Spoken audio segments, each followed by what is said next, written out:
గ్రామీణ ప్రాంతాల్లో ప్రతి పేదవాడికి కూడా సెంటున్నర స్థలం ఇవ్వడంతో పాటు ఒక ఇల్లుని కూడా నిర్మించాలనే ఉద్దేశంతో ఎన్నో హౌసింగ్ కాలనీలు ఇవ్వడం జరిగింది.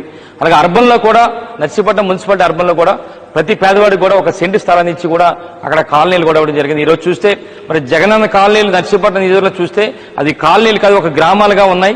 ఒక్కసారి అవన్నీ కూడా కోట్లాది రూపాయలతో ఇచ్చిన స్థలాలు కానీ ఇల్లులు కానీ నిర్మాణం అవుతున్నాయి. ఒక్కసారి అవన్నీ కూడా చూస్తే మన అందరం కూడా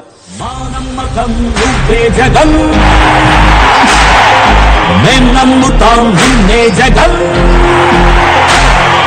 మా నమ్మకం నువ్వే జగన్, మేం నమ్ముతాం నిన్నే జగన్, నువ్వే జగన్, నువ్వే జగన్, మా నమ్మకం నువ్వే జగన్, నిన్నే జగన్, నిన్నే జగన్, మేం నమ్ముతాం నిన్నే జగన్, నిన్నే జగన్, నిన్నే జగన్, మేం నమ్ముతాం నిన్నే జగన్, నిన్నే జగన్, నిన్నే జగన్, మేం నమ్ముతాం నిన్నే జగన్, ఏ నాటికి నమ్మాటికి నమ్ముకుంటే నిన్నొకడిని మాత్రమే.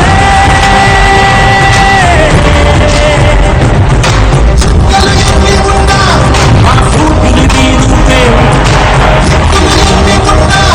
మా దిక్కున నిలబడి తలబడి నిలిచిన నేతను బాధను దూతవు సామెను మా నమ్మకం. మరి ఈ విధంగా ఎన్నో వేల మందికి మరి ఇల్లు ఇచ్చినందుకు నిజంగా గౌరవ ముఖ్యమంత్రి గారికి ప్రత్యేక ధన్యవాదాలు తెలుపుకుంటున్నాను.